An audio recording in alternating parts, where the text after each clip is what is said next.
Hello, good evening po sa inyong lahat mga kapatid. Kumusta po kayo? Magandang gabi po sa mga taga-Pilipinas at nandito sa Asia. Magandang umaga po sa Amerika o sa ibang dako ng mundo na kung saan ay umaga po ang kanilang oras. Yan na rin magandang tanghali, magandang araw po sa ating lahat. Okay, nasa mabuti po kayong kalagayan na nararating itong ating pong pagtalakay at pag-aaral ng salita ng Diyos, rightly divided mula sa kinikilala po nating final authority, the King James Version of the Word of God. Kung mapapansin po ninyo mga kapatid ay sinadya ko pong burahin yung ating pong Facebook Live last Sunday sapagkat una sa lahat may mga feedback sa ilang mga kapatid na sumusubaybay na mahina daw po yung ating pong sound at sinubukan ko pong i-play at totoo nga sapagkat hindi ko po pala na-connect mga kapatid yung pong ginagamit ko pong microphone tong sa tenga ko po mga kapatid. Sorry about that at hindi lang po yun, um, bigla pong naputol yung aming pong internet connection. So, magkakaroon po ng problema, maaaring mahirap intindihin dahil mahina at hindi po natin na makukuha ng lubos yung ating pong nais na i-convey, o nais pong ibahagi sa inyo sa pamamagitan ng ating pong theme na pinamagatang The Fullness of the Gentiles, What It Is. At sa part 2 pa rin po tayo mga kapatid. Nais ko lang pong basahin muli sa inyo ang Romans chapter 11 verse 25. For I would not, brethren, that ye should be ignorant of this mystery, lest ye should be wise in your own conceits, that blindness in part is happened to Israel, until the fullness of the Gentiles be coming. Dakilang Ama, kami po ay nagpapasalamat na kami po ay malayang, nakatutunghay, nakapag-aaral ng iyong salita. Maraming salamat o Diyos na kami po ay pinagpala mo na ang lahat ng pagpapalang espiritual sa sangkalangitan kay Kristo Jesus. Salamat na pinatunayan mo po ang iyong pag-ibig sa amin, ngayon ng aming Panginoon Kristo, ng kanyang ibuwis ng kanyang buhay para sa amin. Salamat sa libreng kaligtasan, buhay na walang hanggan na kaloob at lahat ng pagpapalang kalakip ng ginawang sakripisyo ng aming Panginoon Kristo. Tunay nga po Panginoon na ang biyaya mo ay napakayaman at ang mga habag mo ay napakayaman sa amin. Salamat na kaming mga hentil na walang kaugnayan sa iyo in the past, ngayon ay pinagpapala mo, may access kami directly sa iyo, o Diyos Ama, sa pamamagitan ng aming Panginoon Kristo. Nawa'y malalahati ka po sa aming gagawing pagtalakay ngayong gabi sa pangalan po ng aming Panginoon Kristo, na aming tagapagligtas. Amen. Nais ko lang pong basahin sa inyo sa pong version, which is the New International Version regarding Romans chapter 11 verse 25. Ganito po ang sinasabi. I do not want you to be ignorant of this mystery, brothers and sisters, so that you may not be conceited. Israel has experienced a hardening in part until, notice po yung mga susunod, hanggang the full number of the Gentiles has come in. So, nandiyan po yung mga katagang the full number of the Gentiles has come in. So, may mga paniniwala mga kapatid na kapag nakumpleto na po, dumating na daw po yung ganap o full number ng mga hentil na maliligtas ay mag-e-end na po, magtatapos na ang dispensation of grace. So, kaya naman ay babalik na ang Panginoong Heso Kristo. So, yun po yung words na ginamit sa NIV. Subalit, sa King James Version po, hindi po ganun ang pagkakasabi. Until the fullness of the Gentiles become in. So, tayo po ay naniniwala na meron po tayong final authority. Kaya, we believe na ang Diyos nagsalita at every word of God is pure. At yun po yung nakasulat sa pages ng ating scriptures. Kung hindi po tayo kikilala ng isang authority o isang tamang word of God or scripture na available ngayon, ay hindi po natin matutunto ng katotohanan at hindi po natin maitutugma sa tamang aral o hindi po natin matutunto ni kailanman ang tamang aral sapagkat iba-iba po ang sinasabi ng mga versions. Anyway, hindi po yan ang topic natin tungkol sa versions, but sa ating mga taga-subaybay, mga kaibigan, mga kapatid, kamag-anak, alam po ninyo, batid ninyo na tayo po ay nag-stick, kumikilala lang sa authority ng King James Version of the Scriptures.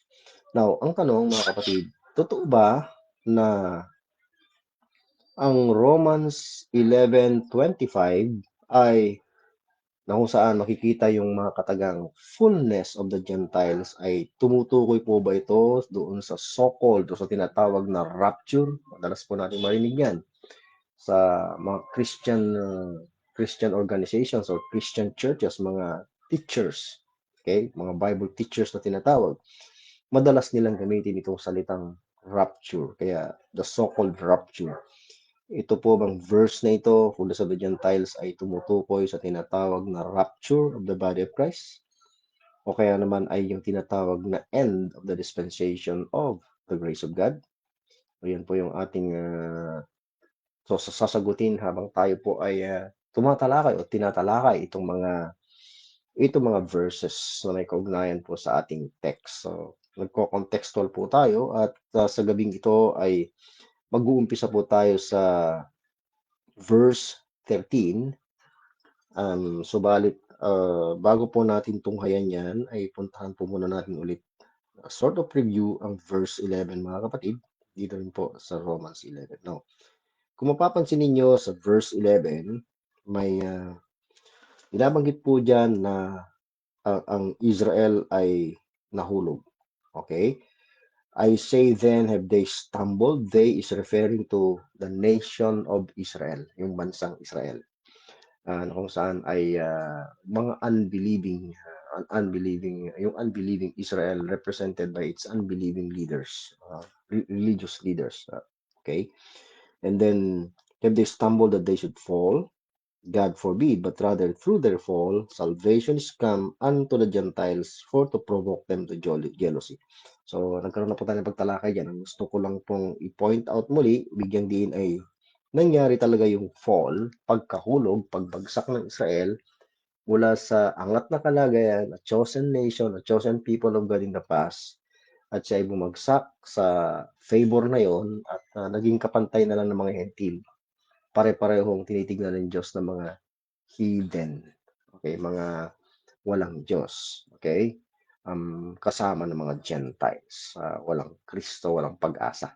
So, nangyari po yung pagkakahulog sa Acts chapter 7 nung batuhin ng mga Hudyo si Stephen na puno ng banal na espiritu. Kasi po yung binato hanggang mamatay dahil sa ayaw nilang pakinggan yung pangangaral ni Stephen tungkol sa Panginoong Kristo.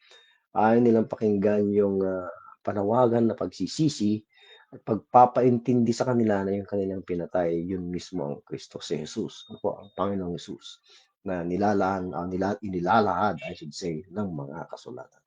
So, they blaspheme the Holy Ghost, the Holy Spirit sa Acts chapter 7. So, may tatlo lang po na persona sa Godhead, the Father, the Son, and the Holy Ghost.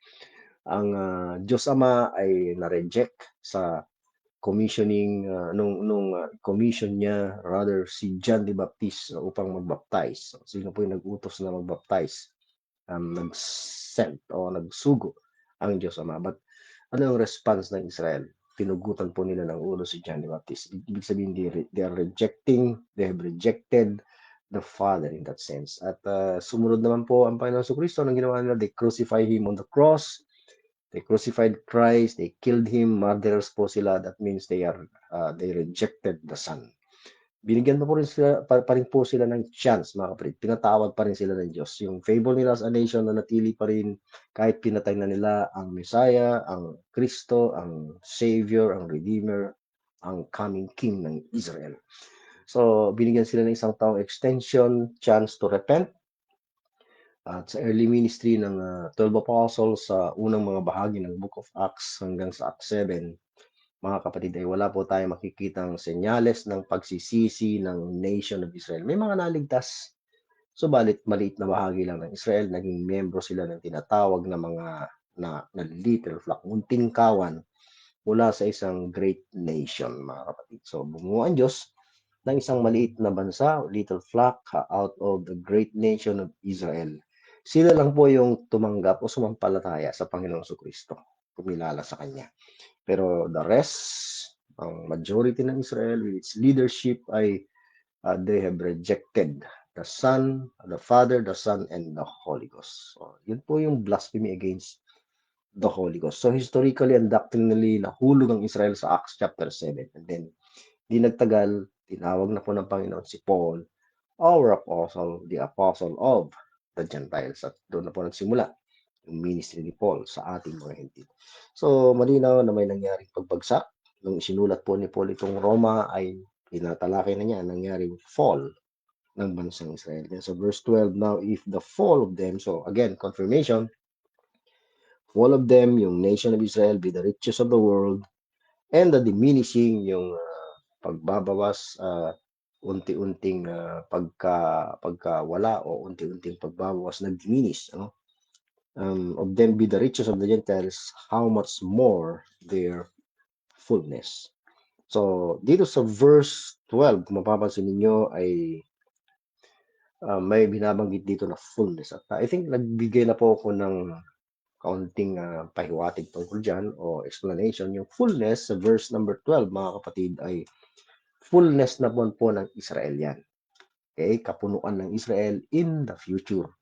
Yung fullness po sa verse 25 ay fullness of the Gentiles. So, dalawa po yung fullness dito. So, yung fullness of Israel will be future sa tinatawag na world to come. Pagbabalik ng ating Panginoong Kristo. So, kung yung kanilang pagkahulog ay naging kayamanan ng mundo, how much more their fullness? Yun yung tuntun po. So, pagdating sa verse 13, so ngayon, alam na natin na nahulog po ang Israel po. Subalit kahit na nahulog sila, ay nagkaroon po ng benefit o pakinabang sa mga Gentiles naman yung pagkahulog na yon. At sa atin naman ngayon ay may binuo, okay, sinimulan ng Diyos na purpose na kept secret since the world began, or before the world began ay inilayon na po ng Diyos yan. Halimbawa, 2 Timothy 1:9, who hath saved us and called us with an holy calling, sabi ni Paul, not according to our works, but according to His own purpose and grace. Meron pong sariling layunin at biyaya ang Diyos, which was given us, pinagkalob sa atin, in Christ Jesus. Hindi kasi pwedeng hiwalay yung purpose ng Diyos sa ating Panginoon Kristo, which was given us in Christ Jesus. And then, napakahalaga yung mga huling salita, before the world began. So, ganun po yung purpose ng Diyos na umiiral o yung ginagawa ng Diyos kanyang dispensation. Before the world began, yung purpose ng Diyos na yan, pero nung nagsimula naman po ang mundo, He kept it secret. Kaya yung mga katagang, kept secret since the world began. Yung preaching ni Paul about tungkol sa ating Panginoong Kristo according to the revelation of the mystery, Romans 16:25. At tinago ng Diyos yan hanggang sa tawagin na niya si Paul, doon na po nagsimula yung revelation ng mystery na yan. So, sa kasalukuyan ay patungo tayo doon sa tinatawag na fullness of the Gentiles. At yun po yung ating pinag-uusapan. So, remember na ito pong dispensation of the grace of God na umiiral ngayon, operational ngayon, ay magtatapos. May tinatawag na fullness, kapunuan ng mga hentil. So, let's go to verse 13. No wonder kaya po sa verse 13 sabi ni Paul, tayo po ang kausap mga Gentiles. Ang mga taga-Roma ay sila po ay a Gentile nation. Bagamat may mga Hudyo po dyan, pero Paul is addressing a Gentile believer, a Gentile group of believers at sa isang Gentile territory. So, hindi na po ito Jew first, mga kapatid. Ano po? Hindi po Jew first ang policy, I will say, no, na umiiral since Paul's conversion sa Acts chapter 9. Hindi po ganun. Kagaya lang sa nakaraan, sa Matthew, Mark, Luke, and John. So, for I speak to you Gentiles. So, ang issue na, magsimula na po sa ministry si Paul ay ang Gentiles. Ang issue before Paul's ministry ay Israel. Pero ngayon, God sent an apostle at tayo ang kinaukulan. Tayo na po ang issue. For I speak to you Gentiles, inasmuch as I am the apostle of the Gentiles, I magnify mine office. Of course, ang mga Gentiles na particularly kinaukulan o ni-addressan po nito ay hindi lahat ng mga Gentiles, maging mga unbelieving Gentiles. Kasi Hindi naman po kikilalanin ng mga unbelieving nations or unbelieving Gentiles si Paul. Ang kumikilala lang ng mga Gentiles sa apostleship ni Paul, sa office ni Paul as an apostle or calling niya as an apostle ay yung mga Gentiles na member ng body of Christ. Take note mga kapatid, ano po, dito sa Romans chapter 16 ay ginamit po ang mga katagang churches. Okay, churches of the Gentiles. Nais ko pong basahin sa inyo yan para makita po ninyo. Romans chapter 16 verse 4, who have, sabi niya, for my life, speaking of Priscilla and Aquila sa verse 3, sabi ni Paul, lay down their own necks, unto whom not only I give thanks, but also, notice, all the churches of the Gentiles. So, marami na pong churches of the Gentiles sa panahon ito, during the Acts period, dahil nung magsimula po si Paul sa kanyang ministry, agad-agad yung commission sa kanya way back sa Acts 9:15 ang una doon na binanggit Gentiles. So meron na siyang malawakang ministeryo sa mga Gentiles. At malinaw dito sa verse na ito na may mga churches of the Gentiles na hindi po existing, hindi po totoo, no, before Paul's ministry. There is no such thing as churches of the Gentiles or churches of God, no, in the Gentiles, no, sa before the ministry of Paul. So yung churches of the Gentiles ay mga converts na po ito sa ministry ni Paul. Kaya ang ina-addressan ni Paul dito is Gentiles who are members of the church, the body of Christ. So for I speak to you Gentiles, in as much as I am the apostle of the Gentiles, I magnify mine. Oh, so dito hindi po ini-introduce o binibigyang diin ni Paul yung kanyang pagkatao. I mean, hindi po niya itinatanyag ang kanyang pagkatao. May mga nag-aakusa na si Paul daw makasarili, masyado niyang ine-exalt ang kanyang sarili. Ang binibigyang din lamang po dito ni Paul is yung kanyang God-given ministry. Pinagkaloob ng Diyos na ministeryo niya to the Gentiles. Tayo ang kausap, mga kapatid. Siya po ay minister of God to the uncircumcision. Sa Romans 15 yan. Okay? Siya po yung apostle of the Gentiles. Ulitin ko, members of the body of Christ ang kumikilala sa kanya. Tayo mga Gentiles na member ng body of Christ. So siya ang apostle ng mga Gentiles of this present dispensation sapagkat ang Israel nga as a nation, no, patay sa context, ay nahulog sa kawalan ng pananampalataya because of unbelief. Okay? They rejected the Godhead. Okay? So, hindi po ito yung case or kalagayan ng Israel, or I should say ng mga Gentiles bago naligtas si Paul. No? So, nung maligtas na po si Paul at na-commission, ay Gentiles na po. Ulitin ko ang issue. Okay? Kung kukumpara po natin sa Ephesians 2:11 and 12, ang kalagayan natin in time past, and that was before Paul's commissioning or Paul's conversion and sending sa mga Gentiles, mga kapatid. According to that verse, tayo po ay in time past, no, kung saan sabi ni Paul, remember. Napakahalagang alalahanin para makumpara natin sa kalagayan natin ngayon. Na at that time, sa panahong yan, sa verse 12, ye were without Christ. Wala po tayong Kristo. Kung babalik ka po sa verse 12, tinatawag tayong uncircumcision. Ang tumatawag yan ay yung mga circumcision. So may issue pa ng circumcision at uncircumcision in time past before Paul got saved. But at that time, so time past before the conversion of Paul, commissioning of Paul, again, without Christ, aliens tayo from the commonwealth of Israel, strangers, stranggero sa mga tipan, covenants, plural, maraming covenant ang Diyos sa bansang Israel. Having no hope, wala tayong pag-asa in time past, at walang Diyos sa mundo. Yan po yung kalagayan natin. Kaya nga, walang tinatawag na churches of the Gentiles before Paul was sent to be an apostle of the Gentiles.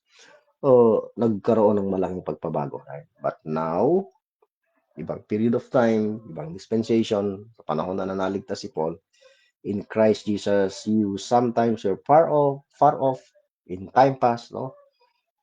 Simula ng kahit babalik pa tayo doon sa Genesis, hanggang sa Matthew, Mark, Luke, and John, at sa early book of Acts, early chapters of the book of Acts, far off pa rin ang mga Gentiles. But when Paul was called, dahil siya'y sinugo sa mga Hentil, sent right away to the Gentiles, napalapit tayo sa Diyos. Not through Israel's agency or instrumentality, but directly through our Lord Jesus Christ or through Paul, sinugo ng Panginoong Kristo, at tayo agad ang reach out kahit bumagsak na po ang bansang Israel. So napakahalaga ng Romans 11:13, mga kapatid, dispensation sa ating mga Gentiles. So take note of that.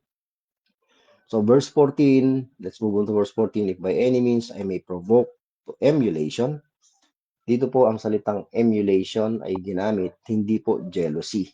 Yung salitang jealousy ay makikita po natin sa verse 11. So iba po yung jealousy sa emulation. Kasi nga po, may mga paliwanag na sila po ay pareho. But I believe na magkaiba po ito. Although related sila, sa verse 11, ginamit po yan, yung salitang jealousy. Sabi niya, salvation is come unto the Gentiles for to provoke them, Israel, to jealousy. Pero dito naman, sabi ni Paul, if by any means I may provoke to emulation, okay, them which are my flesh, and might save some of them. Ano ibig sabihin po ng salitang emulation? Ito yung the act of attempting to equal or excel in qualities or actions. Yan. So, nais po ni Paul, no, sa mga katagang ito na pantayan o kaya naman ay mag-excel sa katangian o mga aksyong gagawin ang mga kababayan niya Hudyo, kagaya ng mga Gentiles na naliligtas na sa panahon ito. Dahil may apostle na nga po na isinugo at may mga nabuo ng churches of the Gentiles. Maganda naman po yung intention ni Paul para sa kanila. Pero hindi na po ang nation Israel ang issue. I mean, hindi po mabalik yung national status ng Israel. Kundi ang issue na po dito is nais ni Paul na yung mga individuals sa Israel, unbelieving individual Jews, ay magaya sa mga Gentiles na naging kabahagi ng Church the Body of Christ at makatikim ng mga blessings na ipinangangako ng Diyos ngayon sa dispensation of the grace of God. Ayan, mga kapatid. Okay. So, desire po talaga ni Paul na ma-recognize din ng Israel yung apostleship ni Paul sa mga Gentiles. At gayahin nila mga Gentiles na kumilala sa kanya. Na siya na ang ministro ng Diyos, ang apostle ng Diyos. Hindi na po issue ang 12 apostles. Kahit nga ang 12, ni-reject po ng national Israel. Ang kumilala lang naman sa 12 apostles ay yung remnant o yung mga members ng little flock. Okay. So, yun po yung punto sa verse na yan. Na nais ni Paul na makita nitong kanyang mga kababayang mga unbelievers na may ginagawa ng kakaibang purpose or ministry si Paul sa mga Gentiles. Okay? Let's move on to verse 15. For if the casting away of them be the reconciling of the world, what shall the receiving of them be but life? Okay? Life from the dead. So, ano pang punto ni Paul dito? Again, dito, mapapatunayan po natin na ang Israel ay ginamitan ng another word na cast away. Casting away. Fall, then casting away. Kung maalala nyo, noong nakaraan ay ginamit din po yung salitang broken off, cut off mula sa olive tree. Dahil may illustration po dito na ginamit si Paul tungkol sa isang puno. At yan po yung ating tatalakayin at iisa-isahin ngayon, mga kapatid, kung may pagkakataon po tayo. Okay? So, again, for if the casting away of them be, sino po ang na-cast away? Fallen. Yung nation of Israel, yung unbelieving nation, no?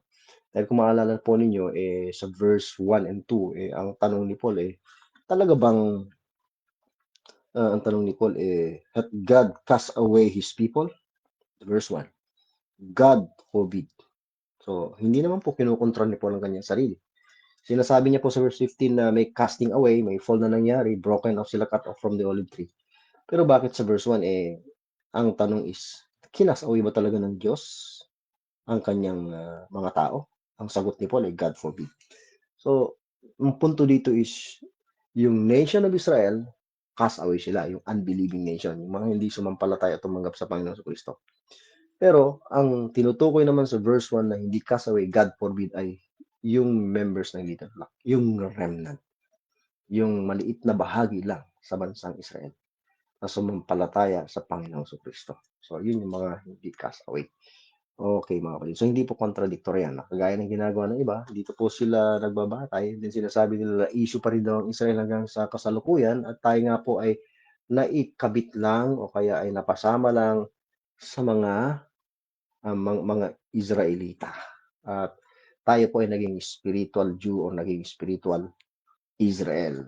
Hindi po totoo yan. Titignan po natin sa mga verses. Be careful, let's be very careful sa mga expression na ginamit po dito mga kapatid para hindi po tayo magkamali. So, totoo na ang casting away ng Israel, yung pagkahulog nila ay naging reconciling of the world. Di ba? 2 Corinthians 5, God is reconciling. So, continuous yan. Reconciling the world unto himself in Christ, through Christ. So, through the preaching of the cross, through the work of Christ at Calvary, ni-offer ng Diyos ngayon yung reconciliation na ang tao, ang mundo ay manumbalik, makipag-reconcile, makipagkasundo sa Kanya.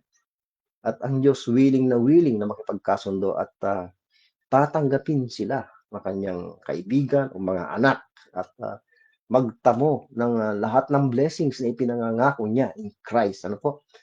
Sa isang kondisyon. Kailangan nilang sumampalataya ng Panginoong Kristo ay namatay dahil sa kanilang kasalanan, nagbuwis ng kanyang buhay. So, kailangan nilang sumampalataya na through the cross of Christ, sacrificial work of Christ, ay magkakaroon ng salvation, justification, forgiveness, reconciliation. Ayan. At totoo, na-open ang reconciliation sa buong mundo ngayon through the preaching of the cross, through our Lord Jesus Christ. Tayo po yung mga kasangkapan ngayon, mga kapatid. Ano po? Hindi po man tayo pwedeng tawaging ambassador, no, technically, but we can do the work of an ambassador.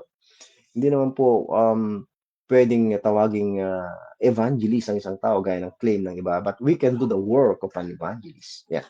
So, all members of the body of Christ can do the work of an ambassador to reconcile men unto God by preaching the cross of our Lord Jesus Christ. So, totoo na naging reconciling of the world despite of the fact na ang Israel ay na-cast away or nahulog. Okay?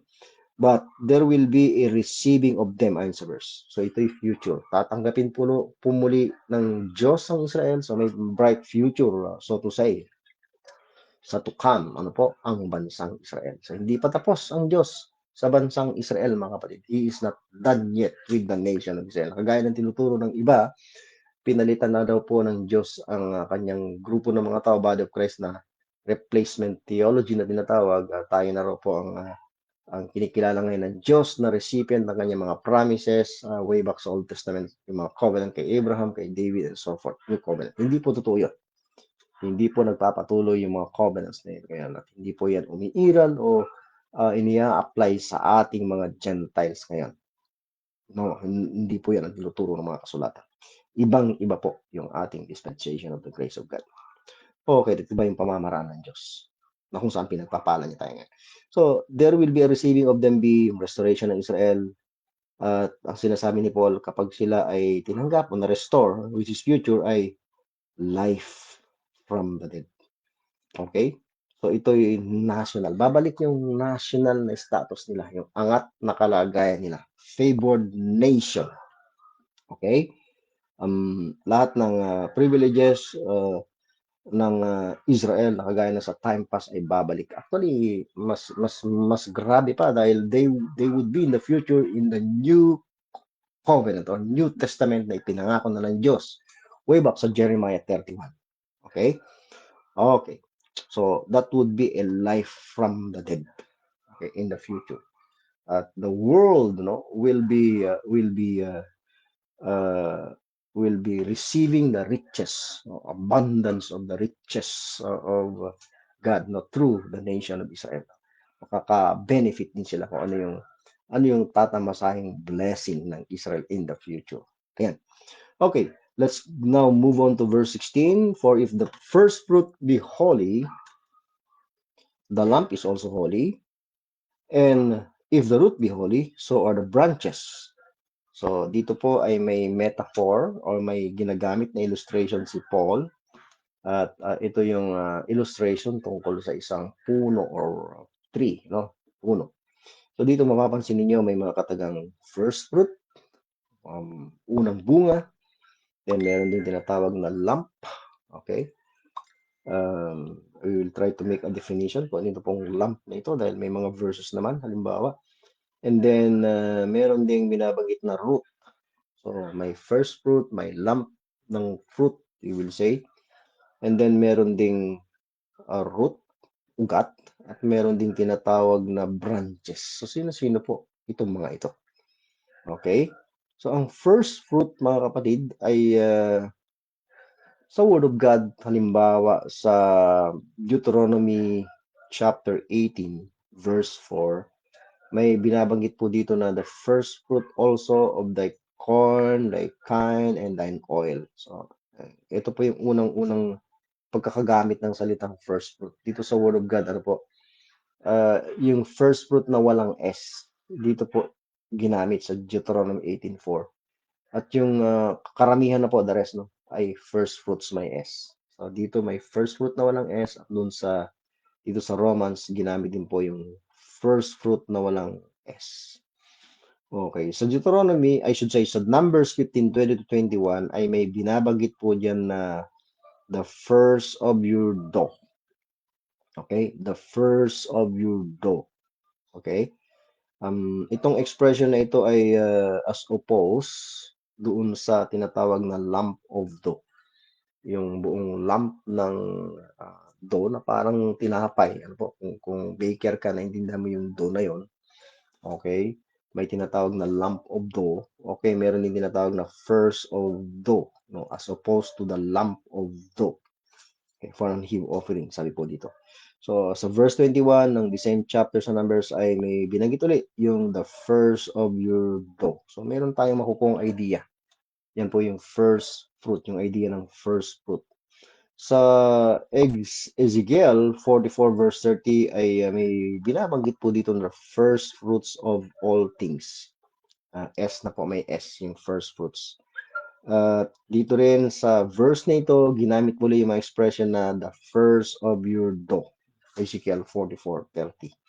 Sa Jeremiah chapter 2 verse 3 ay may binanggit na first fruits of his increase, or yung increase yan yung produce dun sa lupain, mga kapatid, no? Then, yun po yung mga pinaggamitan ng salitang first fruit. So, sino po itong binabanggit ni Paul na first fruit na holy? The word holy is set apart unto God for His purpose. Ibinukod sa Diyos para sa kanyang layunin. Of course, banal na layunin. So, set apart sila, kaya holy ang tawag sa kanila. Okay. So, sa James 1:18, ganito po ang sinasabi. Of his own will, ito'y sulat po ni James sa mga 12 tribo na scattered abroad. Ano po?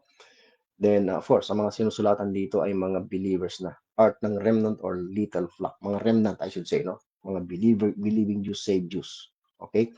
Who his own will begot he us with the word of truth that we should be a kind of, notice, first fruits. Okay? Ginamit po yung salitang first fruits of his creatures. And then sa Revelation chapter 14 verse 4, ginamit din po ulit yung mga salitang first fruits, these are they which were not defiled with women. Ang tinutukoy dito yung 144,000. For they are virgins, these are they which follow the Lamb whithersoever he goeth. These were redeemed from among men, being the first fruits unto God and to the Lamb. So ito yung mga remnant, o yung mga saved. Kabilang dyan ng 144,000 mula sa bansang Israel. So ang salitang first fruits ay ginamit with S. And without S. At ito'y parehong singular and plural. So yung salitang first fruits ay with S ay ginagamit din siya as singular, pang-isahan at pang-maramihan. Halimbawa, 1 Corinthians 15:20, pang-isahan lang ito, pero first fruits po ang ginamit. Tinutukoy ang Panginoon Kristo. Okay? But now is Christ risen from the dead and become the first fruits of them that sleep. Papansin niyo, first fruits, pero nag-iisang tinutukoy ang Panginoong Kristo. Ano po? And then sa verse 23, Christ the first fruits. Pero nag-iisa. So, yung gamit ng salitang first fruits ay, gaya ng sinabi ko, may singular na pagkakagamit. Meron ding plural, mga kapatid. No? Gaya ng sa James 1:18, binasa natin kanina, ay grupo na po ito ng mananampalataya. Maramihan, okay, ang tinutukoy. So, it is both, yung word na first fruits is both use of singular and plural, batay sa mga verses. Okay, so, ang paniniwala ko po, mga kapatid, no? I believe na ito pong first fruit na binabanggit dito sa Romans 11, verse, Romans 11:16 ay walang iba kundi ang mga members ng little flock o yung remnant na tinatawag. Remnant according to the election of grace. Kung babalik ka sa verse 5, verse 7 ay may mga tinutukoy na mga believing Jews diyan at tinawag silang remnant. A small portion of the nation of Israel na composed of believing Jews, mga saved people or saved Jews justified by faith unto eternal life. Okay? Ayan. So, sino naman po itong tinatawag dito, mga kapatid, na yung susunod po ay lamp. Okay? Okay. If the first fruit be holy, the lamp is also holy. Tama po ba? Yan sa verse 16, di ba? If the first fruit be holy, if the first fruit be holy, the lamp is also holy. So yung lamp po dyan, L-U-M-P, ay I believe tumutukoy na po sa bansang Israel, yung whole nation. So kung babalik po tayo, mga kapatid, sa nakaraan, ang bansang Israel as a nation ay set apart unto God.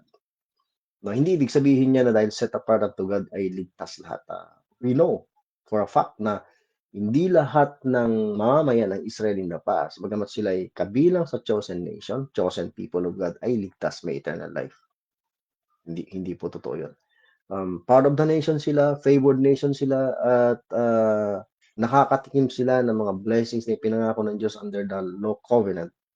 Okay? But not all of them ay may eternal life. Okay? Under the law, ang may eternal life na example dyan ay si David. Siya ay justified by faith without works. Although nasa law system siya, may works na ipinagagawa under the law. No? Obey the law, hindi po yun yung paraan para maging ligtas o maligtas at mag-justify. By faith without works pa rin. Justified by faith pa rin si David, gaya ng sinasabi sa Romans chapter 4. Okay. So, again, ulitin ko, ang lamp ay the whole nation of Israel. Okay? So, ulitin ko po, ang little flock ang set aside for God's purpose. Balang araw, no, kagaya ng sa time pass, the lamp or all Israel, no, that time, no, in the future, ay magiging set apart unto God. Gagamitin sila ng Diyos as a nation to reach out or to reach the Gentile nations in the future. Okay? So, yung mga member ng Israel, mamamayan ng Israel na mag-join dun sa remnant or little flock ay makakatanggap din ng buhay mula sa mga patay. Life from the dead. Kasama na rin ng mga Gentiles at that time, mga kapatid. Okay, so sino itong root? Sino naman itong root? Makapansin ninyo, root singular, hindi po roots. Okay? Hindi po marami yung ugat na binanggit. So, dahil ang pinag-uusapan po natin dito ay Israel, kung babalikan natin ang verse 1, balikan mo rin, I say then that God cast away His people. Yung His people dyan ay yung remnant, yung little flock. God forbid. No? Hindi po sila cast away. For I also am an Israelite. Kahit si Paul ay kabilang po diyan sa mga tinatawag na saved Jew, no? Kagaya ng sa remnant.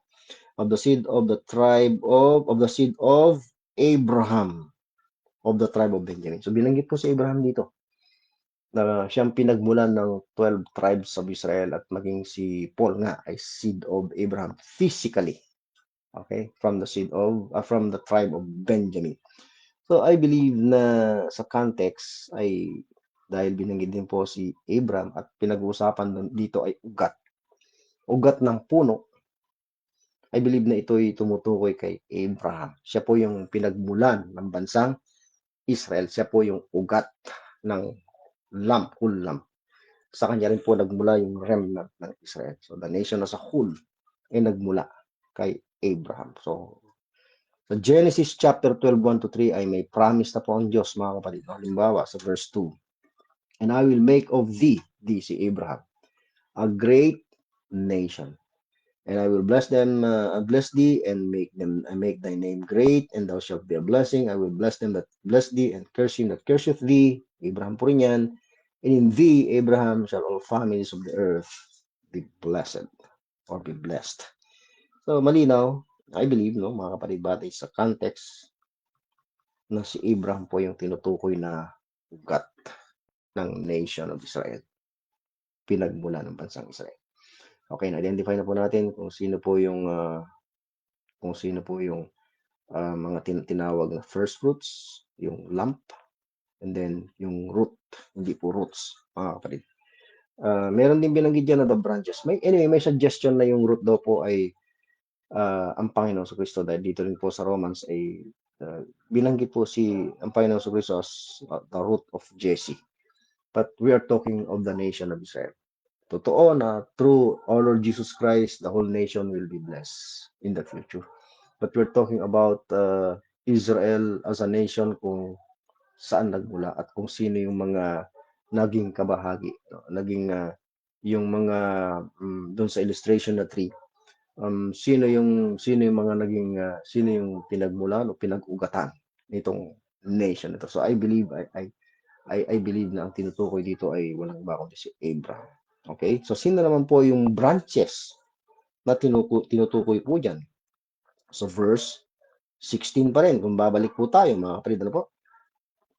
Yes, kung papansin po ninyo, kung ang first fruit ay holy, ang lamp ay holy, yung nation Israel, the root be holy, which is Abraham, set apart din siya, ibinukod din siya sa Diyos. Ganon din ang mga sanga, mga branches, plural. Okay? So ang branches, again, ay tumutukoy pa rin sa nation of Israel na nagmula kay Abraham. Okay, yung whole lamp magiging holy in the future sa coming of our Lord Jesus Christ. Ang national Israel at the time will be up again, favored again, at through the remnant, yung mga individual Jews sa bansang Israel ay pagpapalain ni kagaya ng remnant along with the Gentiles kapag silang lahat buong bansa ay naangat in the future. So the branches still speaks of the nation of Israel na nagmula kay Abraham. So itong branches na ito ay tumutukoy din sa bansa, sa buong bansa, na kung saan ay nahati o na-divide sa 12 tribo dahil may 2 anak, si si Jacob na mga lalaki po, na naging 12 tribes. Okay, lahat ng yan ay nagmula kay Abraham through Isaac, Jacob. Yan, mga kapatid. So dahil si Abraham po ay banal, ganun din ang mga sanga o yung mga binhi niya, yung lahi niya na nagmula sa kanya ay set apart din. Yun ang ibig sabihin ng holy. Set apart unto God for His purpose. May purpose naman talaga Diyos kung bakit pinili niya Israel at not necessarily na sila po ay ligtas or may eternal life lahat. Okay. National po ang issue dito. Pag ang pinag-uusapan ay national, ang salvation is always individual, hindi po national. Although may national salvation issue sa Israel, pero hindi po spiritual salvation. Hindi po pagtatamo ng buhay na walang hanggan. Okay? So, sana maintindihan natin yung puntong yun. So, dito is nation ang issue. Okay. So, ulitin ko, yung branches na yan ay tumutukoy sa buong bansa, divided into 12 tribes na nagmula kay Abraham.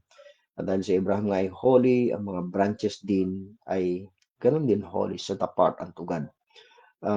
Siyempre, kung si Paul naman po ang tatanungin natin, ay nagtuturo po si Paul na hindi dahil ikaw ay isang Hudyo, physical Jew na circumcised ay related ka na kay Abraham, no, related ka na kay Abraham spiritually. Hindi po totoo yan. Maraming Hudyo na totoo, lahi ni Abraham, pero hindi kagaya ni Abraham na justified o saved by grace through faith.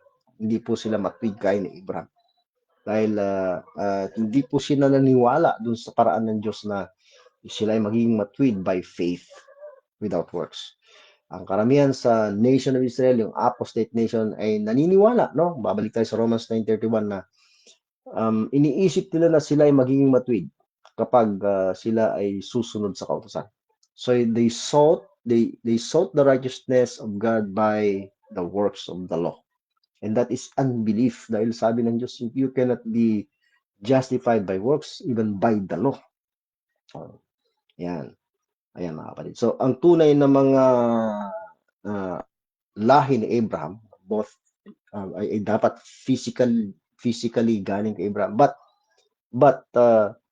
it's more than that. If you want to be really a part of Abraham, no, as a Jew ay dapat justified by faith ka rin.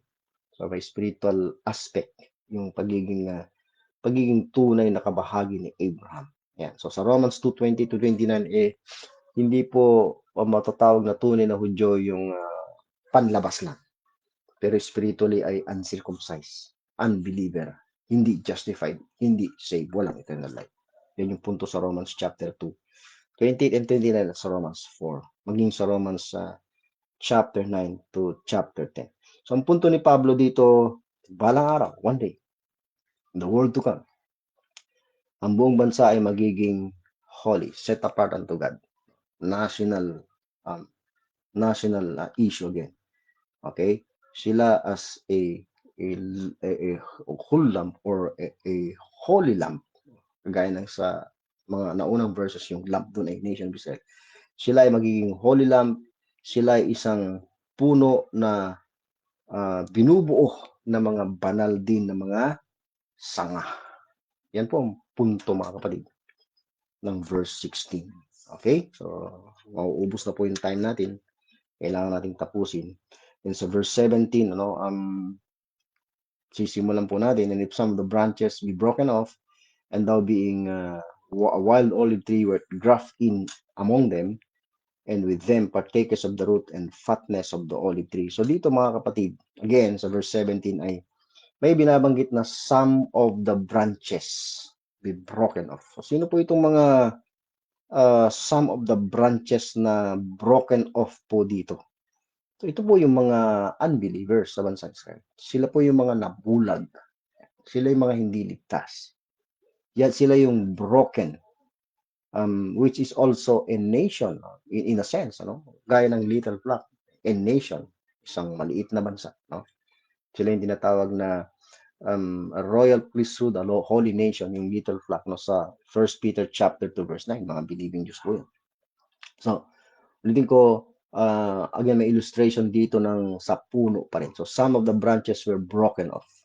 At ang mga branches na ito ay yung bahagi nga ng Israel, yung unbelieving Israel, na nabulag at cast away, na binabagay. Sila yung nahulog, at sila yung blinded, sila po yung cast away, broken off. Ang remnant, ulitin ko, yung members ng little flock, ay sila yung mga tinatawag na elect. Sila yung mga tinatawag na the election of grace. Okay? Diyan sa verse 5 and 7. Hindi po sila broken off or naputol mula sa sanga. I mean, mula sa olive tree, sorry. Okay. So some of the branches were broken off dun po sa puno, pero yung mga elect, yung mga remnant members ng little flock, kasama ang 12 apostles dyan, okay, ay nanatili po dun sa olive tree. Okay? Ayan. Then, yung them dyan sa verse 17 ay tumutukoy pa rin, mga kapatid. Let's again look at verse 17. May binabanggit din po dyan na thou being a wild olive tree. Maaaring hindi natin matalakay ito lahat ngayon. Then word graft in among them. So be careful, no? Meron pong mga interpretation dito, no? Ito pong tayo daw po na mga Gentiles dito ay graft in them. So, naidugtong daw po tayo parang sa puno, no? Sa mga members ng little flock, sa Israel of God, gaya na sa Galatians 6, no? 15 and 16. Tayo raw po ay na-incorporate o naging bahagi ng Israel. Hindi po yun ang sinasabi ng verse, no? Ang sabi ng verse, word graft in among them. Among the little flock or among the remnant, among those who are not cast away na according to the election of grace. Okay? Ang sabi po is graft in among them, hindi po graft in them. Iba po yung graft in them. Kung graft in them ka, talagang doon tayo sa Israel mismo na inugtong o doon tayo na ilagay. Okay?